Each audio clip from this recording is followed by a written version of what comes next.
जो अगला टॉपिक है वो है पॉलिनोमियल। मगर पॉलिनोमियल से पहले हम सभी लोगों को क्या चीज़ पता होनी चाहिए कि पॉलिनोमियल बनता कैसे है, उसके बेसिक्स क्या हैं और उसमें किन किन चीज़ों का यूज़ किया जाता है।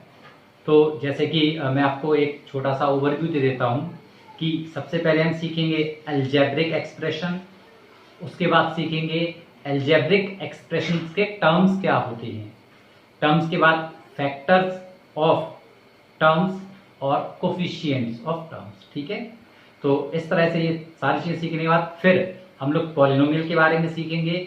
पॉलिनोमियल कितने प्रकार के होते हैं और उनको किन किन चीज़ों के बेसिस पर क्लासिफाई किया गया है।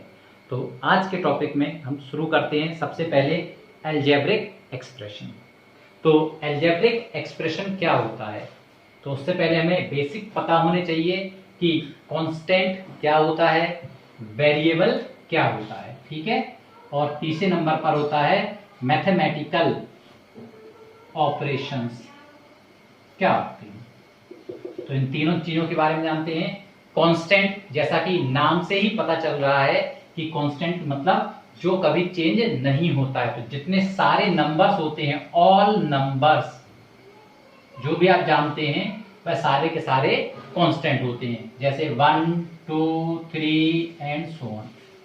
ठीक है, 1/2 भी आ जाएगा, √2, सभी सारे के सारे जितने भी रियल नंबर्स होते हैं वह सारे के सारे हमारे कांस्टेंट हो जाते हैं। वेरिएबल की बात करते हैं, आपने पढ़ा होगा x y और z, ये सारे के सारे हमारे वेरिएबल्स हैं। और भी होते हैं ABCD, सब को ले सकते हैं हम लोग वेरिएबल्स। इसका मैथमेटिकल ऑपरेशंस, तो मैथमेटिक्स में हम लोग कौन कौन से ऑपरेशंस करते हैं, जैसे आपने छोटी क्लासेस में सीखा हुआ, हम लोग क्या करते हैं, दो नंबर ऐड कर सकते हैं, सब्ट्रैक्ट कर सकते हैं, मल्टीप्लाई कर सकते हैं और डिवाइड कर सकते हैं। तो हमारे पास 4 मैथमेटिकल ऑपरेशन में पड़े हैं, प्लस, माइनस, मल्टीप्लाई और डिवाइड। इसको एडिशन कहते हैं, इसको सब्ट्रैक्शन कहते हैं, इसको मल्टीप्लिकेशन कहते हैं और इसको डिवीजन कहते हैं। क्लियर? अब यदि हम क्या करते हैं, कांस्टेंट, वेरिएबल और इनमें से कोई भी एक ऑपरेशन लेकर के कोई भी एक एक्सप्रेशन लिखते हैं, तो वह एक्सप्रेशन हमारा क्या कहलाता है, अलजेब्रिक एक्सप्रेशन कहलाता है। जैसे मान लीजिए आपने यहां से 2 को ले लिया, यहां से x को ले लिया और यहां से प्लस को ले लिया, तो अब आपके पास क्या होगा, आप क्या लिख सकते हैं, 2 प्लस x, ये आपस में आपने ज्वाइन कर दिए प्लस ऑपरेशन के साथ में। ऐसे ही x प्लस 2 भी लिख सकते हैं। अगला, यहाँ 2 लिया, यहाँ x लिया, यहाँ माइनस ले लिया, तो 2 माइनस x या x माइनस 2। मल्टीप्लिकेशन किया तो 2 into x equals to 2x या x इंटू 2 इक्वल्स टू भी 2x होता है। ठीक है, इसके बाद अगला देखिए, आपने क्या किया, x divided by 2 equals to x upon 2 या 2 divided by x equals to 2 upon x।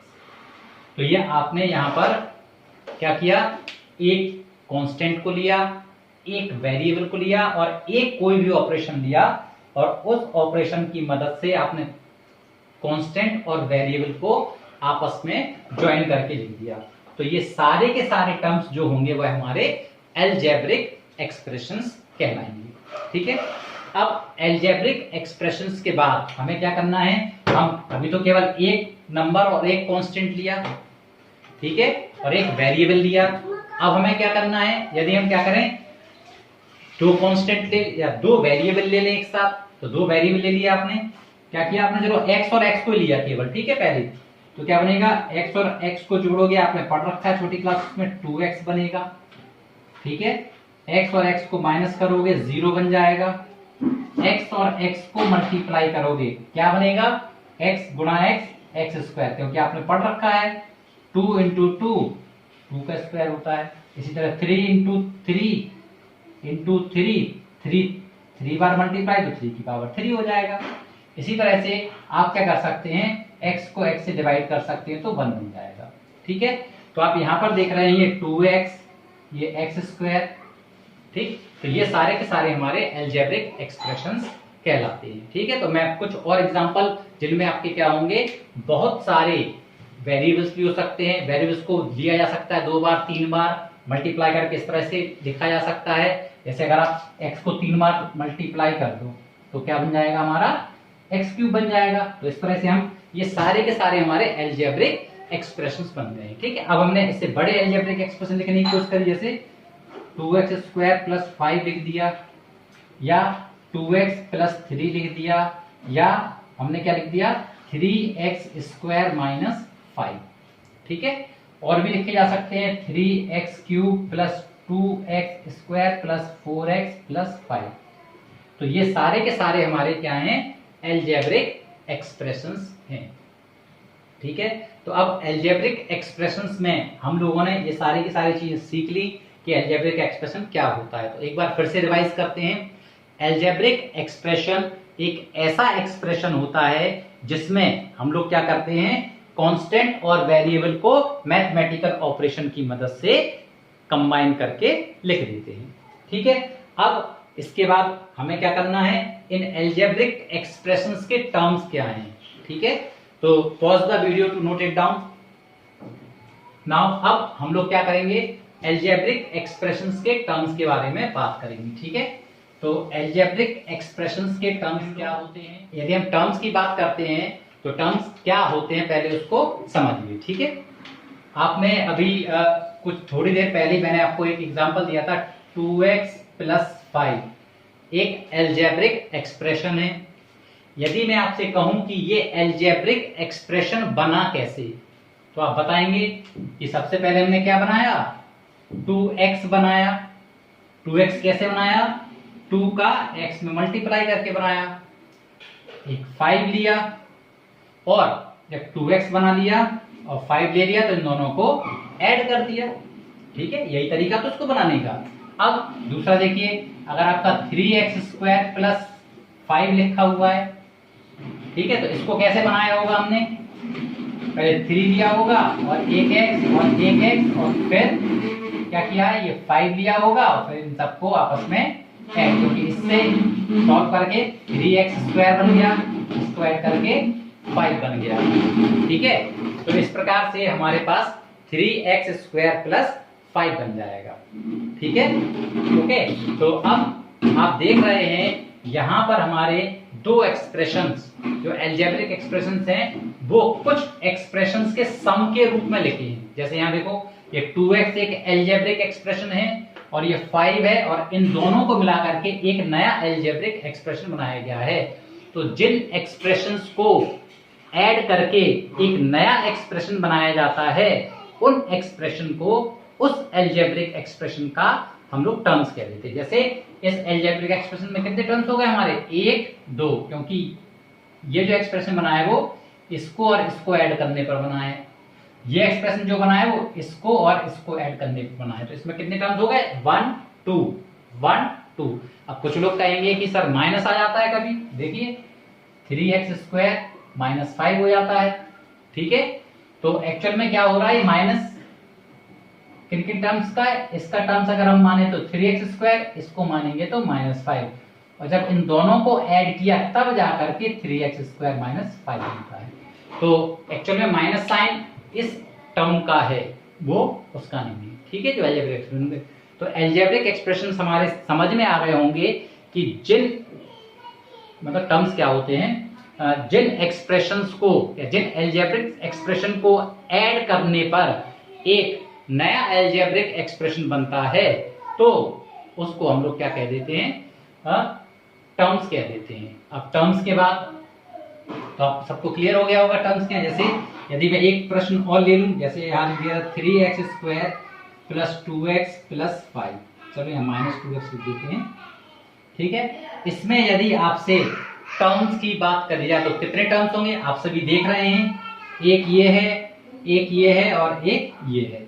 अलग करो उनको, 3x² यहाँ पर हो जाएगा -2x और यहाँ पर हो जाएगा +5, और इन तीनों को ऐड करके ये एल्जेब्रिक एक्सप्रेशन, तो इसमें कितने टर्म्स, 1 2 3 टर्म्स है, ठीक है। तो इस प्रकार से हम किसी भी एल्जेब्रिक एक्सप्रेशन के टर्म्स को निकाल सकते हैं।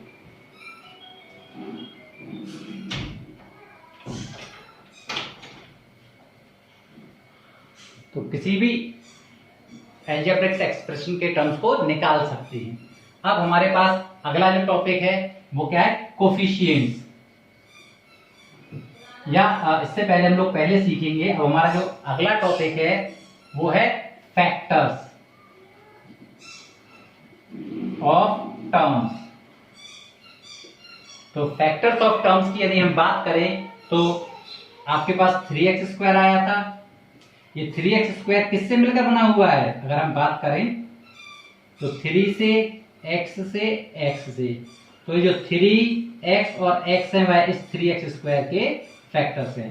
अगर हम इसकी बात करें तो ये किससे मिलकर बना हुआ है, -2 से और x से, तो इसके फैक्टर क्या हो गए, -2 और x, और इसलिए तो अकेला 5 है इसका फैक्टर, ठीक है। तो इस प्रकार से हम लोग क्या कर सकते हैं, किसी भी पॉलिनोमियल्स के फैक्टर्स को निकाल सकते हैं, ठीक है। तो ये एक टर्म का फैक्टर है, ये इस टर्म का फैक्टर और ये इस टर्म का फैक्टर है। फैक्टर का मतलब होता है कि कोई भी अलजेब्रिक एक्सप्रेशन जिन फैक्टर्स या जिन नंबर्स या कांस्टेंट्स या वेरिएबल्स से के मल्टीप्लिकेशन के कारण बना है उनको हम उसके फैक्टर्स कह देते हैं। अब फैक्टर्स समझ में आ गया होगा सभी को। जैसे यदि मैं आपसे कहूं कि 2xyz के फैक्टर बताओ तो आप बता देंगे 2 है, x है, y है और z है, ये सारे के सारे इसके फैक्टर्स हो जाएंगे, ठीक है। अब इसके बाद अगला टॉपिक आता है हमारा कोफिशिएंट ऑफ टर्म्स, या कोफिशिएंट की बात करते हैं केवल, ठीक है। तो अब हम लोग क्या किसके बारे में बात करेंगे, कोफिशिएंट्स के बारे में, ठीक है। कोफिशिएंट क्या होता है उसको समझिए। यदि आपके पास एक अलजेब्रिक एक्सप्रेशन 3x² लिखा है तो जनरली हम लोग क्या कह देते हैं, जो न्यूमेरिकल पार्ट होता है ऑफ टर्म उसको हम लोग कोफिशिएंट कह देते हैं। जैसे यहां पर x² का कोफिशिएंट 3 हो जाएगा, ठीक है। और भी नंबर्स हैं, जैसे अगर आपने 2xyz तो इसमें 2 हो जाएगा। बट यदि हम एक जनरलाइज वे में बात करें तो जिसका कोफिशिएंट पूछा जाता है उसको हटा करके जो भी बचेगा वह उसका कोफिशिएंट। जैसे मान लो इसी क्वेश्चन में बात करी जाए कि x का कोफिशिएंट क्या है, किसका कोफिशिएंट है, x का, ठीक है। कोफिशिएंट ऑफ x क्या होगा, x को हटा दो क्या बचा, 2yz, तो 2yz इसका कोफिशिएंट। अगर मैं आपसे पूछूं xy का कोफिशिएंट तो क्या बताओगे आप लोग, xy हटा दोगे 2z हो जाएगा, और xyz का कोफिशिएंट 2 हो जाएगा, या 2x का कोफिशिएंट yz हो जाएगा। तो जनरलाइज वे में हम लोग ऐसे करते हैं, और नॉर्मल जो तरीका होता है उसमें हम लोग केवल न्यूमेरिकल कोफिशिएंट की बात कर देते हैं, ठीक है। तो आई थिंक आप लोगों को टर्म्स, फैक्टर्स और ये, अब एक टॉपिक और बताना है इसमें, डिग्री ऑफ ए पॉलिनोमियल, या डिग्री क्या होता है, ठीक है। तो आपके पास यहाँ पर इतने सारे एक्सप्रेशन लिखे हुए हैं, जैसे इसमें देखो x की पावर कितनी है, सबसे बड़ी पावर 1 है, या x की पावर 2 है, या x की पावर 2 है, या x की। तो डिग्री का मतलब होता है किसी भी एक्सप्रेशन में जो हाईएस्ट पावर होती है वेरिएबल की वह उसकी डिग्री कहलाती है, ठीक है। तो डिग्री का मीनिंग होता है हाईएस्ट पावर ऑफ वेरिएबल। जैसे यदि हम इनमें एक बार चेक करके देखें तो ये कितने का हो गया, 1 डिग्री का हो गया, ये 2 डिग्री का हो जाएगा, ठीक है।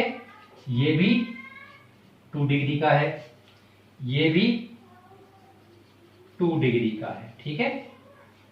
तो इस तरह से, और इसमें देखो जब अलग अलग वेरिएबल्स दे रखे हैं तो हम तीनों की पावर्स को ऐड कर देंगे, दिस इज ऑफ 3 डिग्री। तो ये हम लोगों को पता करने होते हैं कि कितनी डिग्री का है, तो डिग्री मैंने आपको डिफाइन कर दिया है। तो अब आप सब लोग ये सीख चुके होंगे कि कोई भी अलजेब्रिक एक्सप्रेशन किन से मिलकर बनता है, कांस्टेंट, वेरिएबल और मैथमेटिकल ऑपरेशन। तो बनाएंगे आप बहुत सारे। टर्म्स क्या होते हैं किसी भी अलजेब्रिक एक्सप्रेशन के, इसका डिग्री क्या होती है, फैक्टर्स क्या होते हैं और न्यूमेरिकल जो कोफिशिएंट्स है वो क्या होता है। ठीक है, तो अब इसके बाद आप लोगों को सीखना है कि पॉलिनोमियल क्या होता है और कितने प्रकार। पॉलिनोमियल क्या होता है वो देखिए, ऐसे अलजेब्रिक एक्सप्रेशन जिनमें डिग्री जो होती है वेरिएबल की वह पॉजिटिव होती है और होल नंबर होती है, वह हमारा पॉलिनोमियल कहलाता है। जैसे हम एक एग्जांपल ले लेते हैं, देखिए x प्लस 5 लिखा था मैंने, x square plus 2x plus 1 लिखा था, x की power 3 2x square plus 4x plus 1 लिख सकते हैं, रूट x प्लस 5 लिख सकते हैं, x की पावर 3/2 प्लस 1 लिख सकते हैं, 1/x square plus x plus 1 लिख सकते हैं। ये हमने एग्जांपल्स ले लिए, ठीक है कुछ। ओके, तो अब फिर से मैं एक बार की मान लीजिए हमारे पास अब हमारा सबसे महत्वपूर्ण टॉपिक हम शुरू कर रहे हैं जो है पॉलिनोमियल। पॉलिनोमियल में हमारे पास अलजेब्रिक एक्सप्रेशन जिनकी विच डिग्री ऑफ वेरिएबल क्या होती है, पॉजिटिव और होल नंबर होती है, उनको हम लोग पॉलिनोमियल कह देते हैं। अब ये आपके पास बहुत सारे अलजेब्रिक एक्सप्रेशन लिख रखे हैं, तो हम इनमें चेक करते हैं कि कौन सा पॉलिनोमियल है कौन सा पॉलिनोमियल नहीं है। तो देखिए इसमें x की पावर कितनी है, अगर इसको फिर से लिखने की कोशिश करें, x की पावर 1 प्लस 5, ये नंबर कैसा है, पॉजिटिव भी है और होल नंबर है, तो यस इट इज पॉलिनोमियल। दूसरे बारे में बात करें, x की पावर कितना है, 2 है, पॉजिटिव है, हाईएस्ट पावर और होल नंबर भी है, इसलिए क्या है, ये हमारा पॉलिनोमियल है। इसमें देखो 3 2 1 0 पावर, तो ये पॉलिनोमियल है। यहां देखो x रूट के अंदर आ गया, रूट के अंदर x का मतलब होता है x टू दी पावर 1/2, ये पॉजिटिव तो है मगर होल नंबर नहीं है, ठीक है, इसलिए ये पॉलिनोमियल नहीं है। यहाँ पर 3/2 है, पॉजिटिव है मगर होल नंबर नहीं है, इसलिए ये पॉलिनोमियल नहीं है। यहाँ पर देखिए 1/x स्क्वायर, यहाँ x की पावर 1 है, अगर इसको ऊपर ले जाते हैं तो x की पावर -2, नेगेटिव आ गया, पॉजिटिव नहीं है, तो इसलिए क्या नहीं है, हमारा पॉलिनोमियल नहीं है। तो इस प्रकार से हम लोगों ने पॉलिनोमियल के बारे में पढ़ लिया, ठीक है। अब हमारे पास जो टॉपिक है वो क्या है कि पॉलिनोमियल कितने प्रकार के होते हैं, या टाइप्स ऑफ पॉलिनोमियल्स को दो प्रकार से डिवाइड कर सकते हैं। पहला है on the basis of terms और दूसरा है on the basis of degree. तो सबसे पहले on the basis of terms में हम क्या कहेंगे, मोनोमियल, बाइनोमियल, ट्राइनोमियल। मोनोमियल का मतलब होता है वन टर्म, जैसे यहाँ देखो x 2x square 2xyz। Binomial में दो टर्म्स होते हैं, x प्लस 2 पहला टर्म, दूसरा टर्म, 2 टर्म्स, ठीक है। ट्राइनोमियल में 3 टर्म्स होते हैं, 1 2 3 1 2 3 1 2 3। इसी प्रकार से हम डिग्री पता ही आपको, हाईएस्ट पावर ऑफ x को डिग्री कहते हैं। तो अगर हाईएस्ट पावर 1 होती है तो ये क्या हो जाएगा, x की पावर 1, दैट इज लीनियर, ठीक है। अब इसको लीनियर ही कहते हैं क्योंकि अगर आप इसका ग्राफ बनाओगे इनका तो ये एक लाइन को रिप्रेजेंट करते हैं, इसलिए इसको लीनियर कहा जाता है। दूसरा डिग्री 2 वाले को क्वाड्रेटिक कहते हैं। देखिए जैसे x square -4 x square -2x plus 1, ये सब हमारे डिग्री 2 के हैं। क्यूबिक जिसमें डिग्री 3 होती है, ठीक है। डिग्री 3 वाले x की power 3 plus 1 x cube plus y cube x cube minus y cube. तो आप देख रहे हैं सब में बड़ी पावर 3 है, इसलिए डिग्री 3 के, इसलिए इनको हम लोग क्यूबिक पॉलिनोमियल कहेंगे। बाई क्वाड्रेटिक जिसमें डिग्री 4 होती है, इसको क्वार्टिक भी कहा जाता है, ठीक है। तो 4 पावर आई, इसमें 4 4 4 ये सारी, ठीक है। अब हमारे पास एक बहुत इंपॉर्टेंट जो पॉलिनोमियल, कांस्टेंट पॉलिनोमियल। जैसे यदि हम लिखें, सपोज हमारे पास x की पावर 0 आ जाती है, ठीक है। तो x की पावर 0 की वैल्यू क्या होती है हमारी, 1 होती है। तो क्या हम अगर 2 लिखा है तो 2x की पावर 0 लिख सकते हैं, ठीक है। तो हम लोग यहाँ बता सकते हैं कि जिसकी डिग्री कितनी होती है हमारी, 0 होती है, वह क्या कहलाता है, हमारा कांस्टेंट पॉलिनोमियल कहलाता है, ठीक है। तो जैसे 3 लिखा है, 5 लिखा है, ये सारे के सारे हमारे कांस्टेंट पॉलिनोमियल हैं। बट एक होता है हमारा 0 होता है नंबर, ये कांस्टेंट पॉलिनोमियल का ही पार्ट है, मगर इसमें क्या है हमारे पास कि इसकी जो डिग्री होती है वो नॉट डिफाइंड या इन्फिनिटी होती है। ठीक है, क्या होती है? इनफाइनाइट होती है। क्यों होती है? क्योंकि x की पावर अगर आप इसमें 100 से भी गुणा कर दो तब भी 0 आना है, x की पावर 1 करोड़ से भी गुणा कर दो तब भी रिजल्ट 0 ही आना है। तो इसमें हम डिग्री को डिफाइन ही नहीं कर सकते हैं, तो इसलिए जो जीरो पॉलिनोमियल होता है उसकी डिग्री क्या होती है? हमारी नॉट डिफाइंड होती है, जबकि ये कांस्टेंट नंबर है एक 0। ठीक है, मगर इसकी डिग्री नॉट डिफाइंड है। तो हम लोगों को जब कांस्टेंट पॉलिनोमियल की बात करेंगे तो उसमें क्या रहेगा? सारे नंबर्स आएंगे एक्सेप्ट 0, और सारे नंबरों की जो डिग्री होती है वह 0 होती है, और बाकी जो 0 होता है उसकी डिग्री क्या होती है? हमारी नॉट डिफाइंड होती है।